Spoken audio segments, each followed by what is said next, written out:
Señor, en tu resurrección. Te pido, Señor, que tú seas con nosotros, Señor, que seas con tu palabra expuesta y que pueda ser de claridad, Señor, a nuestros corazones para poder, Señor, recordarlo siempre. En nombre de Cristo Jesús. Amén. Pues ya todos toda esta Semana Santa, hemos recordado todo lo que Jesús tenía que padecer para poder llegar, digamos, a este día. Puede ser uno de los puntos más culminantes, aunque todavía falta la ascensión y falta otros acontecimientos que para poder cerrar toda esa obra que Jesucristo había sido enviado a este mundo para cumplir. Entonces veíamos que el domingo Jesús era recibido como un rey, ¿verdad? Entró en un pollino y todo el mundo lo alababa con palmas y todo ponían en sus pies, ¿verdad? Entró como un rey triunfante y pues decían que ahí viene el rey de los judíos, ¿verdad? El bendito que viene en el nombre de ¿quién? Del Señor, ¿verdad? Entonces Jesús es recibido pues con todo lo que implica recibir a una persona muy importante, ¿verdad? A un rey, como un rey. Pero este rey pues vemos que no viene como una manera autoritaria, ¿no? Como cualquier rey podía haber entrado, sino que él llega, ¿qué? La símbolo en un pollino, ¿verdad? Porque él venía en humildad, ¿sí? Entonces vemos que ya el lunes, bueno, hace un poquito de recapitulación de la semana, el lunes pues se encuentra que su iglesia pues está muy lejos de ser la casa de oración. Entonces ya con esa autoridad que él había entrado, digamos, el domingo, ahora se hace presente y pues todos sabemos la historia, ¿no? Que entra al templo y empieza a tirar todo lo que había ahí, ¿verdad? Pero ya con la autoridad que él tenía y merecía. ¿Por qué? Porque su casa estaba siendo una cueva de ladrones. No había en ella absolutamente nada, un corazón dispuesto al Señor. Entonces Jesús entra y con esa autoridad, vuelvo a comentar, entra y vuelve a establecer su casa, una casa de oración. El martes, pues vemos que hay una controversia ahí con los fariseos, ¿verdad? Sabemos que los fariseos todo el tiempo seguían a Jesús, pero no tanto por ser seguidor de él o porque realmente lo amaran o creyeran en sus palabras, sino para encontrarle siempre en una falta para poder meterlo, pues digamos, a la cárcel. Entonces ahí también entra una controversia, pero también Dios, Jesucristo, muestra su autoridad, ¿verdad? Delante de ellos. Entonces pues ya sabemos los demás días, el miércoles que le llaman de retiro, ¿verdad? Para el jueves, pues ya sabemos también que es el jueves de la oración en el Getsemaní, porque ya se estaba preparando para lo que venía, el proceso un poco más difícil, ¿verdad? Que era la crucifixión y muerte. Entonces el jueves el hermano Benjamín nos decía que Jesús tenía tanta atención porque sabía todo lo que le tocaba padecer, y él menciona, ¿no? Que si es posible que pase de mí esta copa, pero que no se haga mi voluntad sino la tuya. Los hermanos nos explicaban muy bien acerca de cómo esa oración de Jesús era tan profunda, pero también a la vez muy tensa y muy estresante en la condición de hombre que padecía Jesús. Entonces el viernes pues ya viene lo que es la crucifixión y muerte. Pues en muchas iglesias se habló acerca de las 7 palabras, ¿no? Que Jesús expone estando en la cruz. Bueno, pues a mí la que más me queda muy clara es cuando Jesús dice: Dios mío, ¿por qué me has desamparado? ¿Por qué? Porque en esa manera todo el peso del pecado de nosotros estaba aquí en Jesús. Entonces Él se vio abandonado para poder cumplir así también fielmente la sentencia que a nosotros nos tocaba padecer, pero ahora Jesucristo la padece en lugar de nosotros. Pues viene un tiempo, ¿verdad?, que le llamamos el sábado de gloria. Pues es el espera, ¿no? Los judíos, pues para declarar a una persona muerta totalmente tenían que pasar, ¿cuántos? 3 días. Por eso Jesús en su mensaje dice que Él resucitaría al tercer día. Podría decirse que los discípulos debieran estar en expectativa, ¿verdad?, en ese tiempo, de que será que Jesús va a resucitar al tercer día. Es más, deberían ellos estar seguros de que Él iba a resucitar. Pero vemos en este pasaje que acabamos de leer que los discípulos pues realmente ni siquiera pensaban, ¿verdad?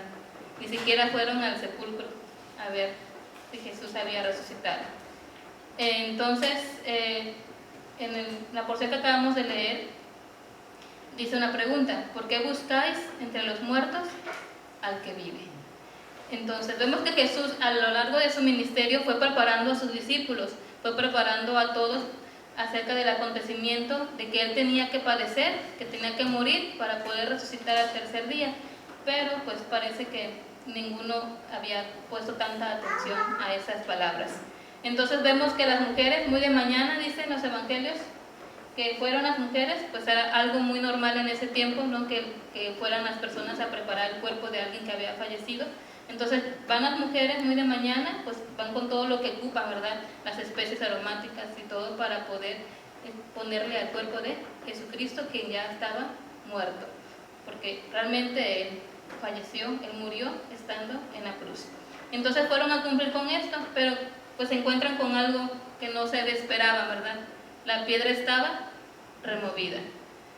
Pues otro evangelio dice que pues venían preguntándose las mujeres, ¿quién nos va a poder mover la piedra? Porque me imagino que ha de estar muy pesada, y como mujeres pues es muy complicado poder moverla, pero sabemos también que habían guardias escoltando la tumba de Jesucristo, ¿verdad? Porque a lo mejor los discípulos no estaban tan creídos en ese acontecimiento, o no sé, no puedo especular al respecto, pero pues había guardias porque los fariseos habían mandado poner, no vaya a ser que se roben el cuerpo y luego digan que ha resucitado. Entonces estaban ellos ahí, digamos que ellos estaban a la expectativa, ¿no? De ver si realmente Jesús había resucitado. Entonces pues encontraron la piedra removida. En ningún evangelio se nos declara o se nos dice realmente cómo fue que sucedió el hecho de Jesús resucitado. Todos nos hablan acerca de que llegan y ya Jesús ya no está, ¿verdad? En los evangelios, pues cada evangelio tiene diferente anuncio. Unos dicen que fueron, aquí en que acabamos de leer en Lucas, dice que había 2 varones en la tumba, otros dicen que nada más había uno. Bueno, no sé, no leí al respecto muy bien, pero el por qué cada uno de los evangelios va dando una narración diferente, pero eso es prueba de que realmente pues es muy difícil, muy difícil creer cuando todo está muy perfectamente, ¿no?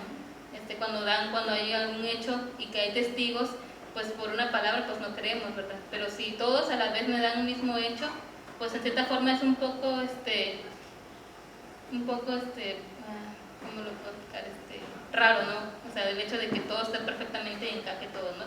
Porque cada persona vemos desde diferente punto de vista y diferente ángulo. Entonces, esta parte de que cada quien da una versión, digamos, no diferente, es igual, pero cada uno desde su perspectiva para poder declarar que es un hecho real, ¿verdad? Aunque no podemos comprobarlo.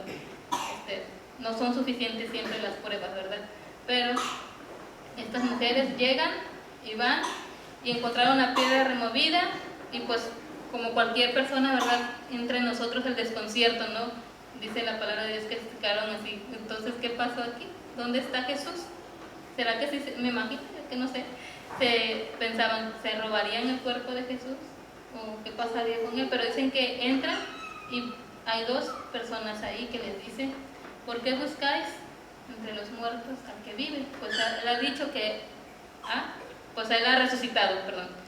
Entonces dice, recuerden lo que les dijo en Galilea, que el Hijo del Hombre tiene que ser entregado a los pecadores y será crucificado y al tercer día resucitará.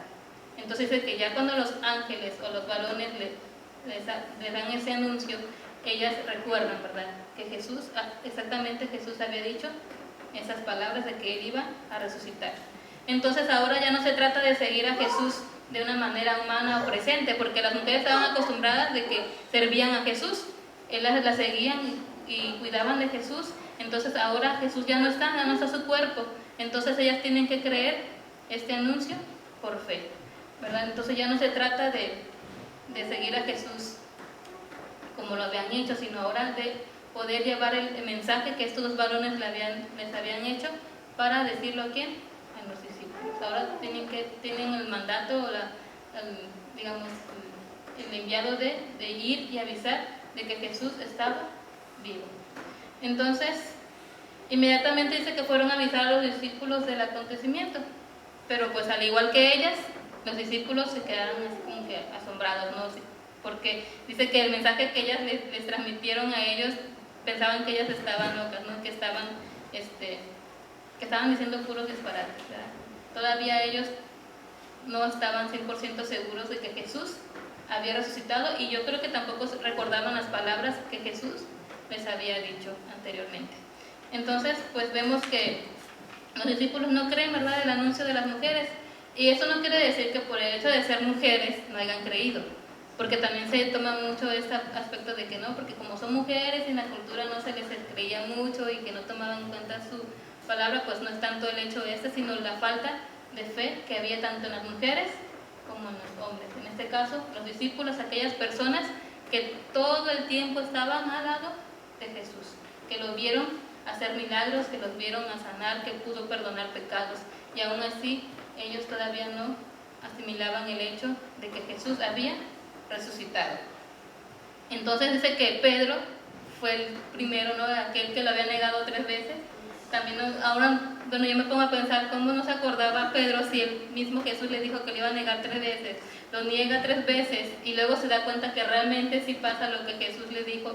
No entiendo, bueno, en mi poca visión humana, ¿no? Entiendo, porque no se acordó que Jesús iba a resucitar al tercer día si él mismo había sido testigo de lo que Jesús había dicho y que él había hecho de voluntad propia.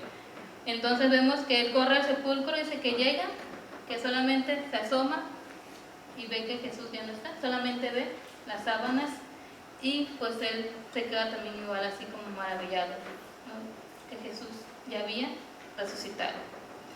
Y pues se decía, en otros evangelios los guardas estaban ahí al pie de la tumba para cuando llegara el momento, pues ellos pudieran dar fe. Pero esos guardias que vieron que Jesús había resucitado, se les dio una orden, ¿verdad?, por parte de sus jefes, de que dijeran que Jesús había sido robado, ¿no?, que sus discípulos habían robado el cuerpo, o sea, para poder obstaculizar, digamos, el hecho de que Jesús había resucitado, o sea, aquello que ellos estaban esperando a la expectativa, por lo cual pusieron a esos guardias, realmente se había cumplido el hecho. Entonces ellos dicen, pues se cumplió, ahora hay que tapar esa parte, ¿no?, para que la gente no pueda entenderlo, para que la gente no pueda creerlo, y vamos a decir que el cuerpo fue robado por sus discípulos. Me maravilla mucho el pensamiento de estas personas, porque eran las personas que realmente no estaban de acuerdo con Jesús, y eran las personas que fueron testigos del hecho, ¿no?, real. Pero a pesar de haberlo visto, de haberlo padecido y todo, ellos todavía siguen negando el hecho de que Jesucristo había resucitado. Entonces se dice, ¿no?, pero Lucas insiste, bueno, en que ninguna prueba material será suficiente para demostrar que Jesús había resucitado. La prueba también está en nosotros, ¿verdad?, porque estamos aquí el día de hoy recordando un hecho que nosotros no fuimos testigos, ni siquiera conocimos a Jesús, ¿verdad? Pero ¿qué es lo que nos mueve a estar aquí el día de hoy? Y recordar y realmente estar 100% seguro de que este hecho fue verdadero. Entonces es la fe que el Señor mismo pone en nosotros. Entonces, pues ninguna prueba es suficiente para demostrar que Jesús resucitó. Sí vemos que a lo largo de la historia se ha hecho estudios, se ha demostrado realmente que Jesús existió, que Jesús hizo los acontecimientos que se marcan en la Biblia. Vemos que Jesús pues hizo muchas cosas y creemos, ¿verdad? Se dice, no, sí es cierto, Jesús existió, porque hay pruebas tales, de tales años, de que prueban de que Él es el Hijo de Dios. Entonces, vemos que pues, a pesar de todo eso, nosotros aún hoy en nuestro tiempo no fuimos testigos de todo ese acontecimiento, pero estamos aquí. Entonces ahora tenemos que abrirnos a una nueva experiencia de fe, totalmente nueva y distinta. En los discípulos y las personas que estaban ahí con Jesús tienen que empezar ahora a andar por fe, ¿verdad? Para poder transmitir el mensaje, y este mensaje se vaya extendiendo a toda criatura en todos los tiempos, para que nosotros hoy podamos también creer en ese mensaje que se nos ha sido transmitido y se nos ha sido compartido. Entonces vemos que hay que empezar a confiar en este hecho de la resurrección. Quisiera hacer un poquito también hablar acerca de otro libro, que es Efesios capítulo 2, que nos habla también un poco acerca de como un resumen, ¿no? Dice que por gracia sois salvos, y esto es mediante la fe, ¿en quién? en Cristo Jesús. Entonces vemos que la pregunta que hacen los ángeles a las mujeres es: ¿por qué buscáis entre los muertos al que vive? Pues Él ha resucitado. Anteriormente, si vemos en el Evangelio de Juan, pues se habla acerca de los yo soy, ¿verdad? Que Jesús había dicho. No recuerdo cuántos son, si son 10, no recuerdo. 6 Dios, pero yo quiero hacer hincapié en 2. Uno que se encuentra en Juan 14, donde Jesús declara que dice que yo soy el camino, la verdad y la vida, y nadie viene al Padre si no es por mí. Esta declaración que Él ya había hecho con anterioridad, ahora se cumple, ¿no? Él es el camino, la verdad y la vida. Él vence a la muerte y vive, ¿no?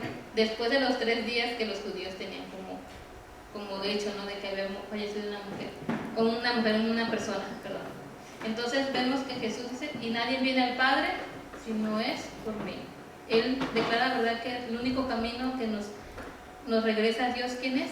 Jesucristo mismo, y Él nos da la vida, ¿no? También para poder, nosotros que estábamos muertos, ¿verdad?, nos da vida. Otra yo soy está en Juan 11:25. Todos conocemos cuando Jesús resucita a Lázaro. Entonces Él también hace una declaración y dice: yo soy la resurrección y la vida, el que cree en mí, aunque esté muerto, vivirá. Entonces ahora la pregunta también: ¿por qué buscáis entre los muertos al que vive? Si Él dijo que yo soy la vida y yo soy la resurrección, y el único camino para llegar a Dios soy yo, es Cristo, ¿verdad? Entonces esto me hace pensar un poquito acerca de lo que dice Efesios capítulo 2, de su versículo 1 al 10. Voy a hacer como una síntesis de todo lo que dice el versículo. Dice que nosotros estábamos muertos en nuestros pecados y nuestros delitos, ¿verdad?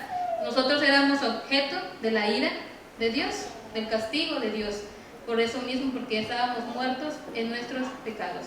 Pero que dice: pero Dios, que es rico en misericordia, por su gran amor por nosotros, nos dio vida con Cristo, aun cuando estábamos muertos. Y en esa unión que tenemos con Él, también hemos resucitado, y seremos resucitados en un futuro, ¿verdad?, juntamente con Él, con Jesucristo. Luego menciona: por gracia sois salvos mediante la fe, la cual no procede de nosotros. Dice: y esto no es por obras, para que nadie se gloríe, sino que es un regalo de Dios. Y termina el hecho diciendo en versículo 10: somos hechura de Dios, creados en Cristo Jesús para buenas obras. Entonces nosotros somos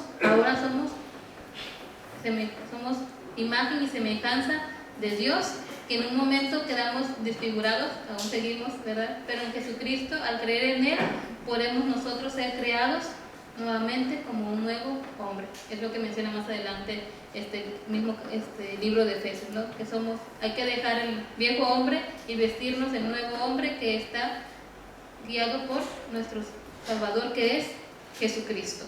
Entonces somos creados en Cristo para buenas obras, las cuales ya habían sido dadas para que nosotros las pudiésemos cumplir. Obviamente por nuestros propios méritos nosotros no podemos hacer buenas obras. A lo mejor podemos hacer muchas obras buenas, pero realmente no tener un corazón entregado al Señor.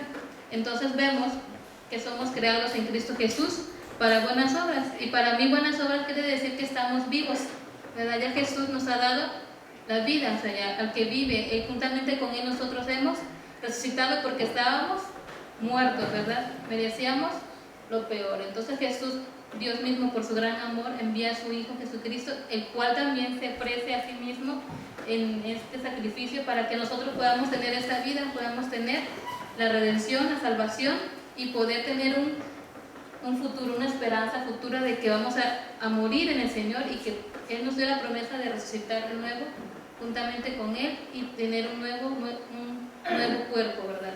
Todavía estamos en este tiempo de el ya, pero todavía no, hasta que culmine con la segunda venida de nuestro Señor Jesucristo, que al igual que nosotros creemos y estamos confiados en la resurrección, también estamos confiados en esa esperanza de que vamos a resucitar con Él nuevamente, y que podemos estar en su presencia junto con Él. Leyendo uno de los comentarios acerca de este pasaje de Lucas, regresando a Lucas 24, Dice el autor que hay unas lecciones prácticas acerca de este hecho, ¿no? La primera, bueno, nada más copiar una de la que me llamó la atención, bueno, la que me ayuda un poco al tema que estaba dando, que dice que el creyente sabe que sus pecados son perdonados y la prueba es que Jesucristo ha resucitado de entre los muertos. Si Jesús resucita, dice Pablo, si nosotros no creemos que Jesús murió, fue crucificado y resucitó, entonces vana sería nuestra fe. Deberíamos hablando de disparates, al igual que esas mujeres. La gente a veces nos piensa que estamos realmente locos, porque cómo vamos a creer en algo que ni siquiera nosotros hemos visto. Pero vemos que hemos creído en Jesucristo y Él nos ha dado la fe para que nosotros podamos creer. Entonces ya creemos nosotros que nuestros pecados son perdonados.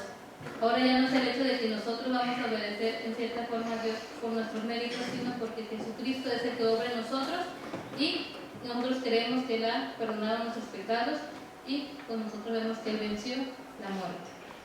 Dice, sabemos que nuestro Salvador vive eternamente e intercede por nosotros, nos cuida y recibimos más adelante, después que Jesús resucita, luego se presenta a sus discípulos para poder ser testigos los discípulos más adelante de que realmente sí está vivo, de que es la persona de carne y hueso, pero con un cuerpo renovado. Entonces, más adelante Él nos hace la promesa, ¿no? Él asciende al cielo y recibimos la promesa de Espíritu Santo, ¿verdad? Que es el que obra a nosotros en nuestro corazón para creer en Él y para poder creer en Jesucristo y en todo el Evangelio que se nos ha sido predicado. Entonces dice que Él nos cuida, Él nos intercede por nosotros y dice que Él vendrá de nuevo por su pueblo. Esa es la promesa que tenemos parte de nuestro Dios.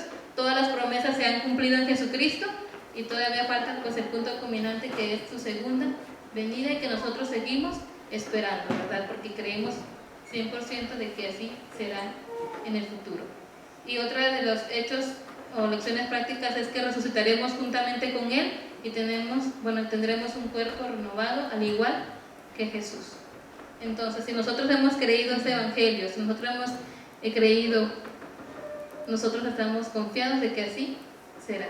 Entonces, nosotros creemos en Jesús como nuestro Salvador, y es por ese hecho que estamos nosotros este día para recordar y para celebrar que Jesús nos dio la vida. Entonces, ¿por qué buscamos entre los muertos al que vive? ¿Verdad? Aún nosotros como seres humanos seguimos buscando a Dios, o buscando el consuelo, buscando nuestra salvación en otras cosas. Aún nosotros que aún hemos creído, a veces también cometemos, digamos, el desvío de irnos por otras cosas, y realmente tenemos a quién, tenemos al Cristo, que ya no está en esa cruz, sino que ha resucitado, y que no necesitamos absolutamente nada más en nuestra vida. No necesitamos bienes materiales, no necesitamos absolutamente nada más que Cristo, porque en Cristo tenemos todo. Dice un versículo que pareciera que no tenemos nada, pero tenemos absolutamente todo en el nombre de nuestro Señor y Salvador Jesucristo. Entonces, que esta mañana que nosotros estamos aquí podamos recordar y podamos realmente sentir en nuestro corazón la alegría y a la vez también la humildad de nuestro corazón de que Jesús nos ha venido a darnos la vida que necesitábamos, porque estábamos totalmente muertos en nuestros pecados y en nuestros delitos, que puede uno preguntar, pues si yo no peco, ¿verdad? No tengo. Pero pues sabemos nosotros que así es también por fe, ¿no? El hecho de que somos pecadores y que necesitábamos de un Salvador, Cristo Jesús. Entonces, hermanos, que podamos seguir en este día recordando y celebrando este hecho grande, tan grande que tenemos entre nosotros, esta alegría, este regalo de parte de nuestro Dios, ¿verdad? Darnos la vida cuando aún estábamos muertos. Que Dios les bendiga.